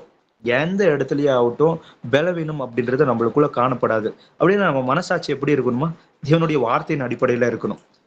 சில பேர் தேவனுடைய வசனத்தின் அடிப்படையில சில பேருக்கு புத்திமதியை சொல்லும் போதாகட்டும், வசனத்தின் அடிப்படையில சில விஷயங்களை மாற்றிக்கொண்டதுக்கு அடுத்து உங்களை குறிச்ச நீங்க டவுட்டோ இல்லைன்னா ஐயோ நான் தவறான தீர்மானத்தை எடுத்துட்டனோ, ஐயோ அவங்க கிட்ட அதை சொல்லியிருக்க கூடாது, அப்படி பேசியிருக்க கூடாது, இப்படிலாம் நினைக்கிறதுக்கு ஒன்றும் இல்லை. உங்க மனசாட்சிக்கு நீங்க சொல்லிக்க வேண்டியது நீ கரெக்டாக தான் செய்திருக்க, வசனத்தின் அடிப்படையில இதை நிறைவேற்றிருக்கோம் அப்படின்னு சொல்லி நம்ம மனசாட்சியை நம்மளை குற்றப்படுத்தாதபடிக்கே நம்ம வசனத்தின் மூலியமா நம்மளை சமாதானப்படுத்திக் கொள்ளுகிறதுக்காக இருக்கணும். இதுதான் நிறைவேற்றிருக்கு அப்படின்னு சொல்லி சில நேரத்துல மாம்ச பலவீனத்தினால இப்படியெல்லாம் சில பேருக்கு தோன்றுகிறோம். எனக்கும் தோன்றிருக்கு. ஆனா ஆவியானவர் அதெல்லாம் கடந்து வர்றதுக்கு உதவி செய்தார். வசனத்தை காமிக்கும் போது இருதயம் ஆறுதல் அடைந்தது. மத்தாய் 5வது அதிகாரம் 8வது வசனத்தை வாசிங்க. மத்தாய் 5வது அதிகாரம் 8வது வசனம். இருதயத்தில் சுத்தம் உள்ளவர்கள் பாக்கியவான்கள், அவர்கள் தேவனை தரிசிப்பார்கள். அமேன். யார் தேவனை தரிசிக்க முடியும்? இருதயத்துல சுத்தம் உள்ளவர்கள். எதினால் ஒரு மனுஷனுடைய இருதயம் சுத்திகரிக்கப்படும்? தேவனுடைய வசனத்தை ஏற்றுக்கொள்ளுகிறதுனால. எந்த எதிர்பார்ப்பும் இல்லாம, இந்த உலகத்தின் எதிர்பார்ப்பு இந்த நோக்கத்துக்காக எல்லாம் அப்படி கிடையாது. ஆண்டவரே உம்முடைய வசனத்துல அப்பா நீங்க அபிஷேகித்தவன் என்னை கொல்லுகின்றதுக்காக அவன் முயற்சி செய்கின்றவனாக இருந்தாலும் நீர் அபிஷேகித்தவனை நான் தொடக்கூடாது என்று சொல்லி என்னுடைய இருதயத்துக்குள்ள எனக்கே என் இருதயத்துக்குள்ள என்னாச்சு? வருத்தம் உண்டாவது. ஒரு கேலி செய்யறது போல எனக்கு ஐயோ கர்த்தர் அபிஷேகித்த மனுஷனை நான் எப்படிப்பா தொடுறதுன்னு சொல்லி தாவீதுக்கு உண்டாச்சு இல்லைங்களா? அது சரி அப்படின்னு சொல்லி அவன் இருதயத்துல ஏற்றுக்கிட்டான். நான் கர்த்தர் அபிஷேகித்த மனுஷன் மேல நான் கை வைக்கவே மாட்டேன் அப்படின்னு சொல்லி தீர்மானத்தை எடுத்தான். அப்படிதான் எனக்கு பிரயோஜனம் உண்டாகும் அப்படின்னு சொல்லி அப்படி இருந்திருந்தா சுய லாபத்துக்காக ஆண்டவருடைய வசனம் எங்க வரைக்கும் தன்னை வந்துட்டு தனக்கு நல்லதாவே இருக்குமோ அப்போ வரைக்கும் கேட்கறது. ஐயோ இது நான் நாளைக்கு என் ஃபியூச்சர் நல்லா இருக்காது, அப்புறமா கெட்டுரும் அப்படின்றது போல வசனத்துல ஆலோசனை கேட்கும் போதும் வேணாம் அப்படின்னு சொல்லி டிசைட் பண்ணும்போது என்ன ஆகும்? இல்ல இது சுத்த இருதயம் கிடையாது, இது வேற நோக்கத்துக்காக ஆண்டவர் மேல விசுவாசத்தை வச்ச ஒரு இருதயம். சரி, சுத்த இருதயம் அப்படின்றது வசனத்தை ஏற்றுக்கொண்டு அதன் அடிப்படையில வாழ்கின்ற ஒரு சகோதரருடைய இருதயத்தை தான் ஆண்டவர் சுத்த இருதயம் அப்படின்னு சொல்லி சொல்றாரு. அப்படின்றத எப்படி புரிஞ்சுக்க முடியும் அப்படின்னு சொல்லி கேட்டீங்கன்னா, அப்போஸ்தலர் 17வது அதிகாரம் 10-11. உடனே சகோதரர் ராத்திரி காலத்திலே பவுலையும் சீலாவையும் பெரோயா பட்டணத்துக்கு அனுப்பிவிட்டார்கள். அவர்கள் அங்கே சேர்ந்து யூதருடைய ஜெப ஆலயத்திற்கு போனார்கள். அந்த பட்டணத்தார் மனோவாஞ்சையாய் வசனத்தை ஏற்றுக்கொண்டு காரியங்கள் இப்படி இருக்கிறதா என்று தினந்தோறும் வேத வாக்கியங்களை ஆராய்ந்து பார்த்ததினால் தெசலோனிக்கேயில் உள்ளவர்களை பார்க்கிலும் நற்குணசாலிகளாய் இருந்தார்கள். ஆமென். ஆமென். இங்க அப்போஸ்தலனாகிய பவுல் வந்துட்டு ஒரு இடத்துக்கு போய் சுவிசேஷத்தை அறிவிக்கிறாங்களே, அந்த மக்கள் மனோவாஞ்சியாக தேவனுடைய வசனத்தை ஏற்றுக்கொண்டாங்க. இவங்க ஏற்கனவே தேவனை நியாய பிரமாணத்தின்படி அறிந்து கொண்டவர்களாகவும் அந்த ஒரு கலாச்சாரங்கள்லயும் வாழ்ந்து கொண்டிருந்த யூத மக்கள் அப்படின்றத நம்ம மறக்க கூடாது. இந்த இடத்துல யூத மக்களுடைய ஜப ஆலயத்துக்குள்ள போகும் பொழுது அந்த இடத்துல இருக்கிறது யூத மக்கள் தான். அப்படின்னா அந்த யூத மக்கள் எப்படிப்பட்ட மனவாஞ்சிய தேவனுடைய வசனத்தின் அடிப்படையில, ஆமாப்பா ஏசாயா 53வது அதிகாரத்துல எழுதப்பட்டிருக்கின்றவர் தான் இறங்கி வந்தது, ஆமா அவர் தான் நம்ம ஏற்றுக்கணும், அவர் தான் பிதாவாகிய தேவன், ஆமா சங்கீதம் 68வது அதிகாரம் 5வது வசனத்துல எழுதப்பட்டிருக்கே, இதோ ஏசாயா 11வது அதிகாரத்துல எழுதப்பட்டிருக்கே அப்படின்னு சொல்லி ஒவ்வொரு வசனங்களை எடுத்து சொல்லும் போது அதை ஏற்றுக்கிறாங்க. ஏற்றுக்கிறதுக்கு முன்னாடியே அவங்களோட இருதயத்துல இப்படி மைண்டை ஃபிக்ஸ் பண்ணிட்டு வரல. எப்படி இல்லப்பா, ஒருவேளை இவரை ஏற்றுக்கணும்னா பாரு இவங்களே அங்கிருந்து சிதறடிக்கப்பட்டிருக்காங்க, அங்கெல்லாம் இயேசுன்னு சொல்லி யாரோ வந்திருக்கிறாரு, அவன் ஒரு கர்த்தர் அப்படின்னு சொல்லி இவங்க சொல்றாங்க, அவங்கள நிறைய பேர் எதிர்க்கிறாங்க, இயேசுவோடைய நாமத்தை யாரெல்லாம் ஏற்றுப்பாங்களோ அவங்கள சபையிலிருந்து வெளியேற்றிடுவாங்க, அதுக்கடுத்து நம்மளுக்கு எதுவுமே கிடைக்காது, இந்த உலக ரீதியான சில சப்போர்ட்ஸ் எதுவுமே கிடைக்காது அப்படின்றது எல்லாத்தையும் கேள்விப்பட்டிருப்பாங்க இல்லைங்களா? ஏன்னா யூத மக்களுக்கு சில கடமைகள், தேவனுடைய கட்டளைகள் என்ன இருக்கும், அவங்க வந்துட்டு அங்க பஸ்கா பண்டிகைக்கு போகணும், ஒவ்வொரு பண்டிகைகள் இருக்கு இல்லைங்களா, 7 பண்டிகைகள்ல முக்கியமா 3 பண்டிகைகள் போய் தான் ஆகணும், அங்க நிலைமை என்னெல்லாம் போயிட்டு இருக்கு எல்லாமே கேள்விப்பட்டிருப்பாங்க. அப்படின்னா இங்க வசனத்தை கேட்கும்போது இது எல்லாமே அவங்க சிந்தைக்குள்ள வரும்போது அந்த சிந்தைக்கு என்னன்னு சொல்லி பதில் சொல்லியிருப்பாங்க, ஆண்டவருடைய வசனத்தின் அடிப்படையில நான் வாழ போறேன், இதனால கிடைக்கின்ற எந்த லாபமும் எனக்கு தேவை கிடையாது அப்படின்னு சொல்லி அவங்க இருதயத்துல நிர்ணயம் பண்ணியிருப்பாங்க. அதுதான் மனோ வாஞ்சி இல்லைங்களா? அந்த மனோவாஞ்சை என்கிறது அவங்களுக்குள்ள இருந்ததுனால இந்த இருதயத்தை தான் சுத்தமான இருதயம் அப்படின்னு சொல்றது. இன்னொரு வசனத்தையும் வாசிக்கலாம். அப்போஸ்தலர் 18வது அதிகாரம் 25வது வசனம். அப்போஸ்தலர் 18வது அதிகாரம் 25வது வசனம். கர்த்தருடைய மார்க்கத்திலே உபதேசிக்கப்பட்டு யோவான் கொடுத்த ஸ்நானத்தை மாத்திரம் அறிந்தவனாய் இருந்து ஆவியில் அனல் உள்ளவனாய் கர்த்தருக்கு அடுத்தவைகளை திட்டமாய் போதகம் பண்ணி கொண்டு வந்தான். ஆமென். ஆமென். இங்க அப்போலோசு என்கின்ற ஒரு மனுஷன் இருந்தான். அந்த அப்போலோசு என்கின்ற அந்த மனுஷன் வந்துட்டு ஒரு யூத மனுஷன் தான். ஆனா இந்த அப்போலோசு என்கின்ற இந்த மனுஷன் யோவான் கொடுத்த அந்த ஞானஸ்தானத்தை மட்டுமே அறிஞ்சிருந்தான். ஆனா ஆண்டவராகிய இயேசு கிறிஸ்துவ நாமத்துல கொடுக்க வேண்டிய அந்த ஞானஸ்தானத்தை பத்தி அவனுக்கு அந்த அளவுக்கு தெளிவு கிடையாது. ஆனாலும் தான் எதை அறிந்து கொண்டிருக்கிறானோ அதை குறித்து வந்து தைரியமாக பிரசங்கம் செய்து கொண்டிருக்கிறத அக்விலா பிரிஸ்கிலா பார்த்து இவனை அழைத்து கொண்டு போய் எல்லா விஷயங்களை குறித்து அவனுக்கு சொல்லும்போது என்ன பண்றான், ஞானஸ்தானத்தை இயேசு நாமத்துல எடுத்திருப்பான். அங்க யோவான் கொடுத்த அங்க ஆவியானவர் எழுத வேண்டிய அவசியமே கிடையாது. அடுத்த வார்த்தை இயேசு கிறிஸ்து நாமத்துல எடுக்க வேண்டிய ஞானஸ்தானத்தை அறியவில்லை அப்படின்னா வீட்டுக்கு அழைத்து கொண்டு போன பின்பு அந்த இடத்தில் சீஷர்கள் என்ன செய்திருப்பார்கள்? எதற்கு அழைத்து கொண்டு போனார்கள்?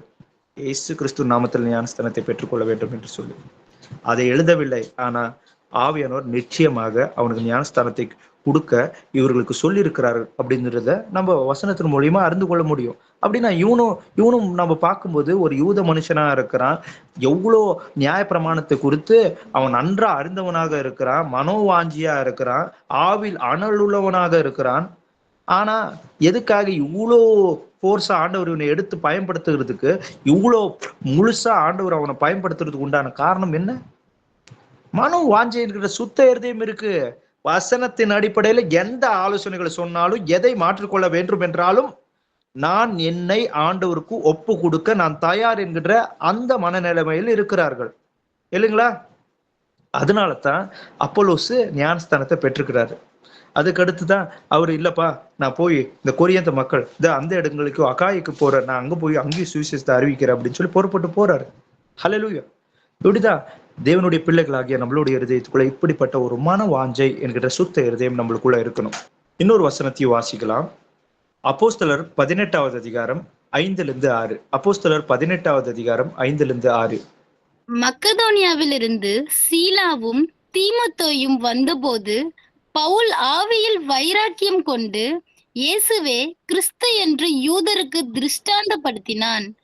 அவர்கள் எதிர்த்து நின்று தூஷித்த போது அவன் தன் வஸ்திரங்களை உதறி, உங்கள் இரத்தப்பழி உங்கள் தலையின் மேல் இருக்கும், நான் சுத்தமாயிருக்கிறேன், இது முதல் புறஜாதியார் இடத்திற்கு போகிறேன் என்று அவர்களுடனே சொல்லி. ஆமென்.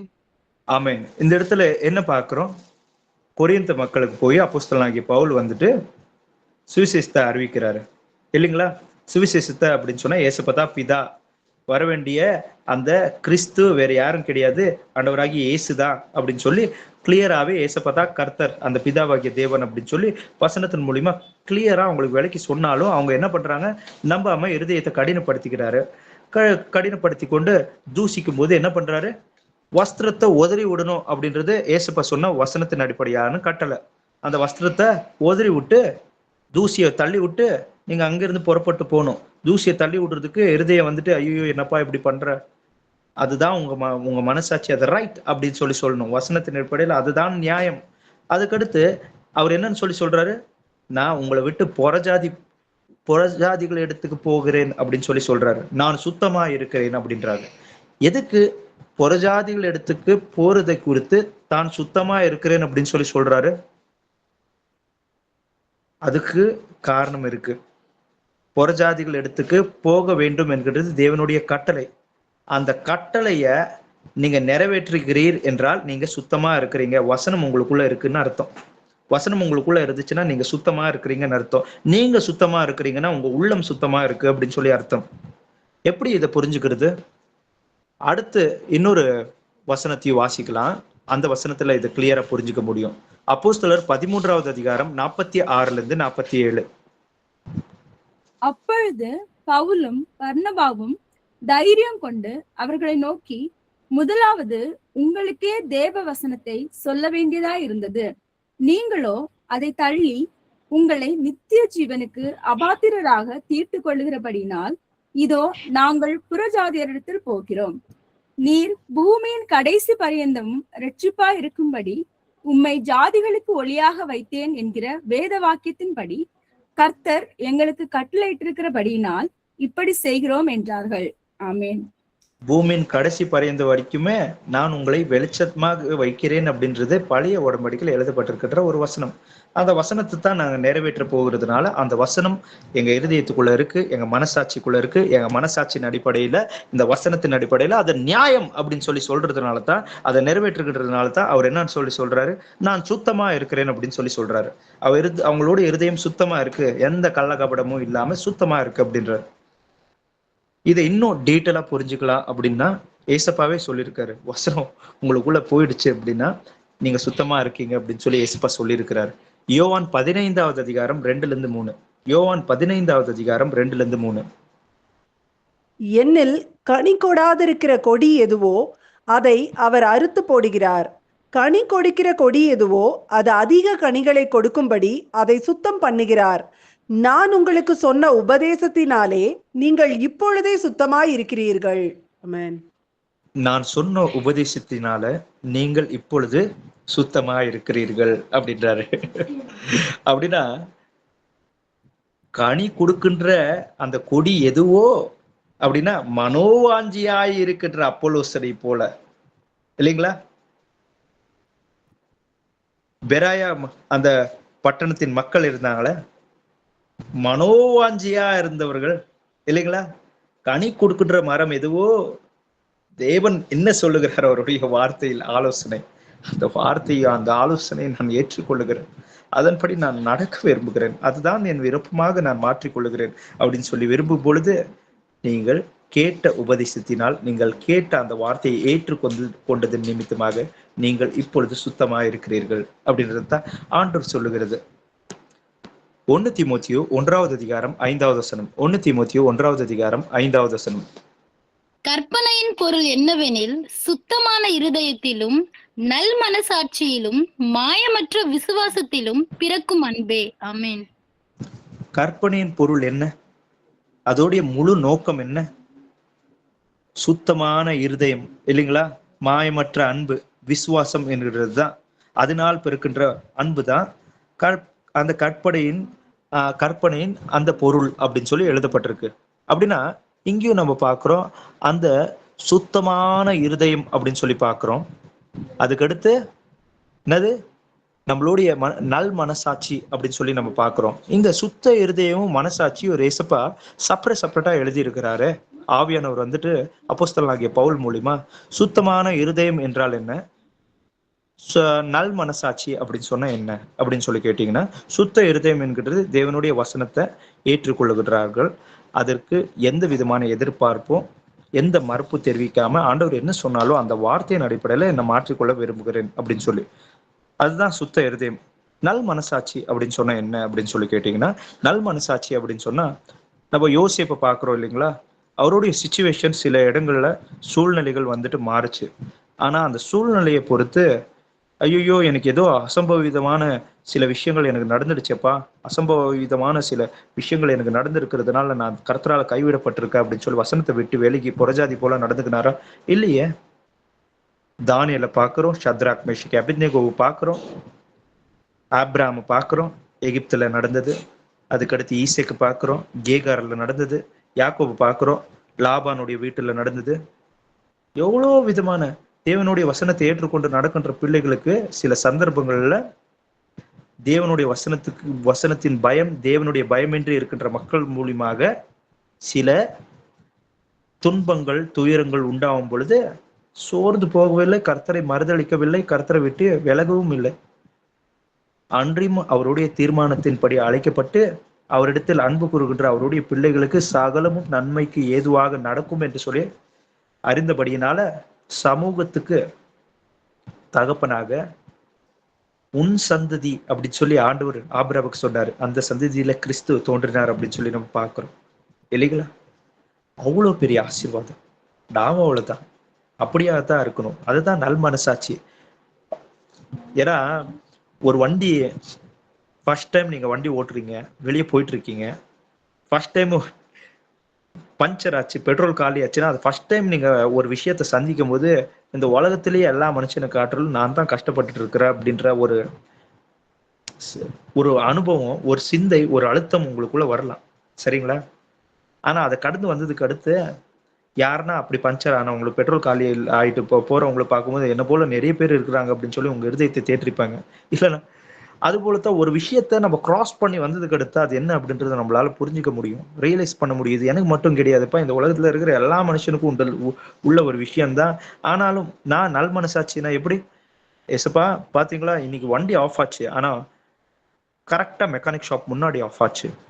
அப்பா பெட்ரோல் காலியாச்சு பங்க்கு முன்னாடியே. நோட் பாருங்க, நான் வந்துட்டு பிள்ளைங்களெல்லாம் அழிச்சிட்டு போகும்போது வண்டி ஸ்டாப் ஆகல, நான் வந்துட்டு தனியா இருக்கும்போது தான் ஆஃப் ஆச்சு. இந்த வண்டி வந்துட்டு அப்படியே போயிட்டு இருக்கும்போது ஏதோ இன்னொரு வண்டி வந்து இடிச்சிச்சு. வண்டிக்கு மட்டும்தான் லைட்டா டேமேஜ், ஆனா எனக்கு ஒண்ணுமே ஆகல. அப்படின்னா அதுதான் நல் மனசாட்சி. ஒரு விஷயத்த ஆண்டவர் என்னை வழி நடத்தின அந்த விதத்தை குறித்து நான் யோசிச்சு பார்க்கணும். ஆண்டவர் என்ன எப்படிலாம் காப்பாத்திட்டு வராரு அப்படின்றத பார்க்கணும்.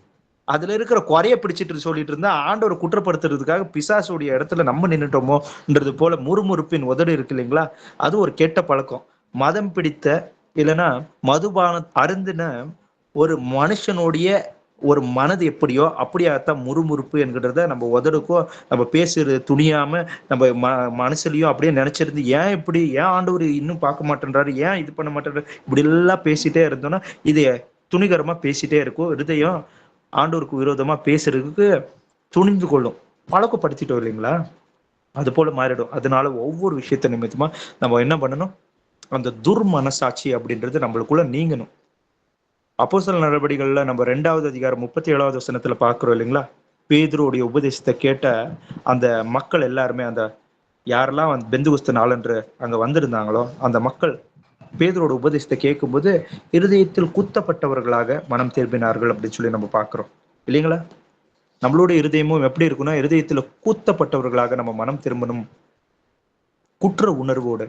இதுக்கு தவறு, இது இவ்வளவு நடந்தது, இப்போ அவர் மரிச்சாரு கல்வாரி சிலுவையில, அவர் தான் பிதாவா, அவர் தான் எனக்காக இறங்கி வந்தாரா, அவர் தான் நான் மரிச்சாரு, அவ்வளவு அவமானங்களை பட்டாரு அப்படின்னு சொல்லிட்டுலாம் நினைச்சு பார்க்கும்போது தான் தாங்க பண்ணது என்ன அப்படின்ற அந்த ரியலைசேஷனுக்குள்ள வரும்போது தான் அந்த இருதயம் என்ன பட்டுச்சு, அவங்களோட இருதயம் குத்தப்பட்டுச்சு அப்படின்னு சொல்லி நம்ம பார்க்கிறோம். குத்தப்பட்டதுக்கு அடுத்து என்ன ஆகும், எப்படி ஒரு பிரசவ வேதனை தீர்ந்ததுக்கு அடுத்து அந்த பிரசவ வேதனையில அந்த குழந்தை பிறக்குமோ அது போலத்தான் ஒரு புதிய மனுஷனா நம்ம உருவாகும். நம்ம மனசாட்சியும் அந்த கெட்ட அந்த அந்த உருவம் இருக்கு இல்லைங்களா, நம்ம மேல இருக்கிற அந்த அந்த இது எல்லாமே அப்படி போகும்.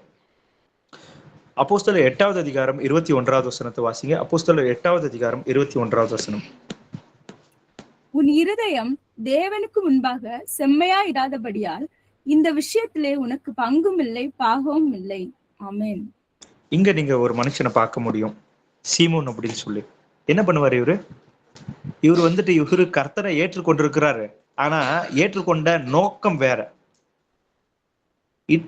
நோக்கம் வேறையா இருக்கும்போது அவர் எனக்காக மரிச்சிருக்கிறது, எனக்காக ரத்தம் சிந்தி இருக்கிறது, தேவனே மனுஷனா இறங்கி வந்தது, இந்த உலகத்துக்கு அஸ்திவாரம் போடுகிறதுக்கு முன்பதாகவே கிறிஸ்து இயேசுக்குள்ள என்னை தேர்ந்தெடுத்து கொண்டது, நான் இருக்க வேண்டிய காலத்தையும் நேரத்தையும் அந்த ஸ்தலத்தையும் தீர்மானிச்சது, இது எதுவுமே எனக்கு வேணாம். ஆனா ஆண்டவரை இவர் ஏற்றுக்கொண்டா நாளைக்கு நான் வந்துட்டு உயர்வான இடத்துக்கு போயிடுவேன், நல்ல படிப்பு கிடைக்கும், நல்ல அந்தஸ்து கிடைக்கும், எனக்கு ஆபத்து எதுவுமே நேரிடாது, நான் என்னையும் என் குழந்தை குட்டிங்க எல்லாரையும் இந்த பூலோகத்தின் பிரயாணத்துல பாதுகாப்பா இருப்போம், நல்ல பேர் புகழோட வாழ்வோம் அப்படின்றது போல இந்த நோக்கத்துக்காக பின்பற்றவங்க அது எதுவுமே கிடைக்காத போது அப்படியே போயிடுவாங்க. இங்க பார்க்குறோம் இல்லைங்களா, சீமோன் அப்படின்ற இந்த மனுஷன் எப்படி இருக்கிறான் அப்படின்னு சொல்லி பார்த்தீங்கன்னா, இவனுடைய எதிர்பார்ப்பு என்ன அப்படின்னு சொல்லி கேட்டீங்கன்னா, இவன் ஒரு மாய வித்தைக்காரனாகத்தான் இருந்தான்.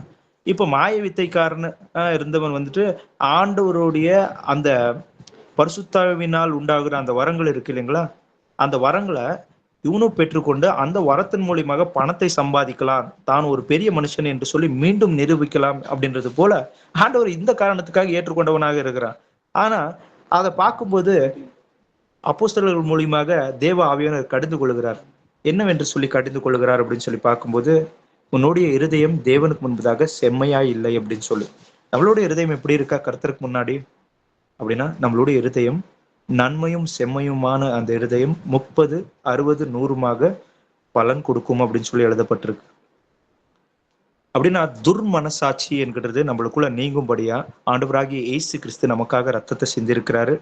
அந்த ரத்தத்தை சிந்திருக்கிறதுனால இன்னைக்கும் ஆண்டவர் தன்னுடைய வசனத்தின் மூலியமா நம்மளோட பேசுறாருன்னா, நம்ம மனம் திரும்புறதுக்கு மீண்டும் ஒரு அவகாசத்தை, நம்மளுக்கு வாய்ப்பை ஆண்டவர் கொடுத்துருக்கிறாரு அப்படின்றத தெரிஞ்சுக்கிட்டு, ஆண்டவரே இதெல்லாம் தவறு இயேசுப்பா, என்னை மன்னிங்க இயேசுப்பா, ஆனாலும் நான் உங்ககிட்ட மன்னிப்பு கேட்டுட்டா கூட என் மனசாட்சி எனக்குள்ள நீ இப்படி நடந்துக்கினிய, இப்படி பேசிட்டிய, உன்னுடைய பழைய வாழ்க்கை எப்படி இருந்துச்சு அப்படின்றது எனக்கு ஞாபகம் வரும்போதெல்லாம் எனக்கு ரொம்ப துக்கமா இருக்கு. அந்த துக்கத்தினால நான் ஒவ்வொரு நாளும் நான் ஒடுங்கி என்னால எதுவுமே செய்ய முடியல, எனக்கு மன்னிப்பே கிடையாதுன்றது போலலாம் எனக்குள்ள தோணுது, என் சிந்தைக்குள்ள தோணுது அப்படின்னு சொல்லி இருந்தா, வசனத்துல எழுதப்பட்டிருக்கு 1 யோவான் 3:20 நம்முடைய இருதயமே நம்மை குற்றவாளிகளாக தீர்க்குமானால் தேவன் நம்முடைய இருதயத்திலும் பெரியவராய் இருந்து சகலத்தையும் அறிந்திருக்கிறார்.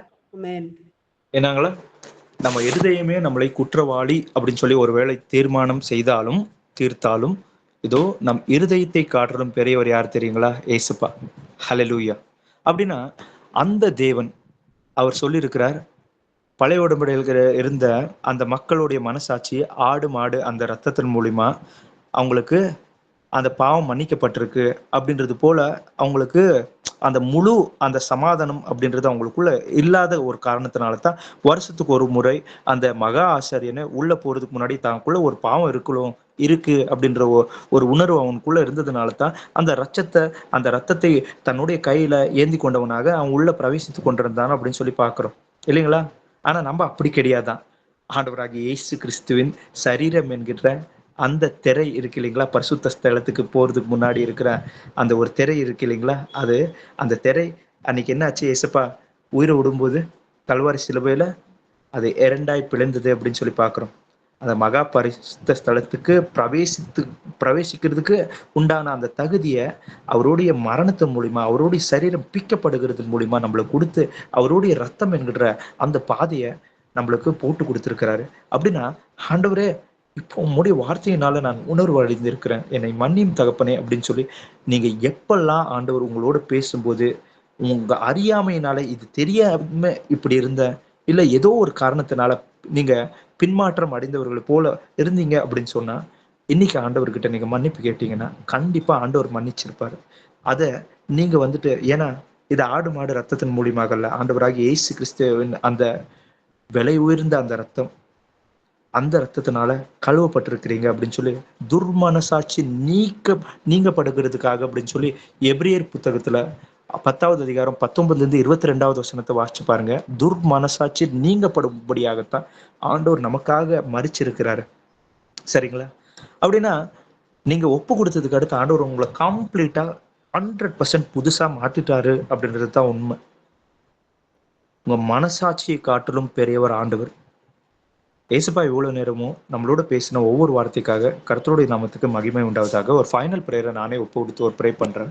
ஸ்தோத்திர ஏசப்பா, சர்வ வல்லமையுடன் தேவனாகிய கர்த்தரே, தேவாதி தேவனே, ராஜாதி ராஜாவே, வானத்துக்கும் பூமிக்கும் ஆண்டவரே, அப்பா பிள்ளைகளாகிய நாங்கள் நல் மனசாட்சி உடையவர்களாக இருக்க வேண்டும், சுத்த இருதயம் கொண்டவர்களாக இருக்க வேண்டும் என்று சொல்லி நீர் இன்று உம்முடைய வேத வசனத்தின் மூலியமாக பிள்ளைகளாகிய எங்களுக்கு நன்றாக கற்றுக் கொடுத்தீங்க ஏசப்பா. அந்த அப்பா நல்ல இருதயம் என்கின்ற அந்த பொக்கிஷமாக எங்களுடைய இருதயம் மாற வேண்டும் என்றால் அப்பா இதோ ராஜா எங்களுடைய கண்கள் வெளிச்சமாக மாற வேண்டுமே. ஆம் ராஜா, எங்களுடைய கண்களை தெளிவிக்கிறது உம்முடைய வேத வசனங்கள் என்று சொல்லி உம்முடைய வேத வசனத்தில் எழுதப்பட்டதன்படியாகவே எங்களுடைய இருதயத்தை பொக்கிஷமாக மாற்றும் ராஜா. எங்களுடைய சிந்தை, எங்களுடைய இருதயத்துக்கு இந்த உலகம் என்கிறது அப்பா இதோ ராஜா ஒன்றுக்கும் ஒதுவாதது என்று சொல்லி அப்பா நினைக்கும்கிற அந்த உள்ளத்தையும் அப்பா இதோ ராஜா முத்தை காட்டிலும் பசு பொன்னை காட்டிலும் என் தேவனாகிய கர்த்தரை மூடிய வேதாகமும் மூடிய வார்த்தைகளும் உகந்தது என்கிற உணர்ந்து கொள்ளுகின்ற அப்பா அந்த இருதயத்தை உன் பிள்ளைகளாகிய எங்களுக்குள்ள தாங்க ஏசப்பா. என் ஆண்டவராகிய கர்த்தரை, இந்த இரவு பொழுதுல உம்முடைய வேத வசனங்களை கொண்டு உம் பிள்ளைகளாகிய எங்களோடு கூட நீர் பேசியிருக்கிறீர்.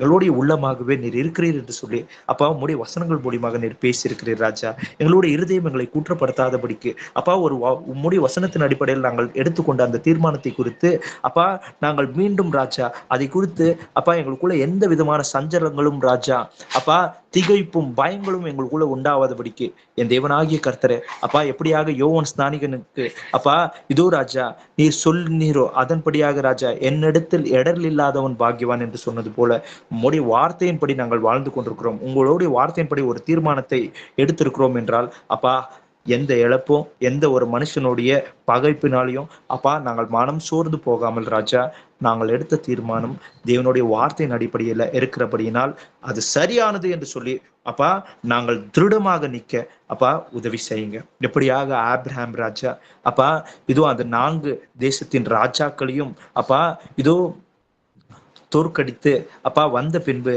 அப்பா இதோ ராஜா ஒருவேளை அவர்கள் மீண்டும் ஒரு சேனை தன்னுடைய சேனையை அழைத்து கொண்டு வந்து என் மேல் விழுவார்களோ என்கின்ற ஒரு பயமும் நடுக்கமும் அப்பா மாம்சத்தில் எழும்பும்போது பயப்படாதே திகியாதே நான் இதோ உன்னோடு இருக்கிறேன் என்று சொல்லி அவரை பயப்படுத்தின அதே தேவன் எங்களையும் கர்த்தாவை தேற்றுவாளனாக எங்களோடு இருக்கிறபடினால் உன் பிள்ளைகளாகிய எங்களுக்கு ஒன்றும் நடக்க போறது கிடையாது என்றால் அப்பா நீங்க அப்பா எங்களை ராஜா கண்மணி போல ராஜா நீங்கள் காக்கின்ற தேவன். ஆதலால் உம்முடைய திருக்கரங்கள்ல எங்க ஒவ்வொருத்தரோட ஜீவாத்ம சரீரங்களை ஒப்பு தருகின்றோம் தகப்பனே. நீங்க எங்களை வழி நடத்துங்க. இவ்வளவு நாள் எங்களை சுமந்து கொண்டு வந்தவர் நீர்தான். இனிமேலும் உம்முடைய 2ஆம் வருகை வரைக்குமே உன் பிள்ளைகளாகிய எங்களை சுமந்து செல்வதும் நீர்தான். ஆதலால் எங்களுடைய நாளின் பிரயாணத்தை இனி அடுத்த வேலையை குறித்து எல்லாவற்றையும் மூடிய பாதத்தினடியில போட்டு அப்பா இயேசு மகா பரிசுத்த நாமத்தில் இந்த ஜெபத்தை எடுக்கின்றேன் என் ஜீவனுள்ள நல்ல தந்தையே. ஆமென். Praise Lord brothers, praise Lord sisters.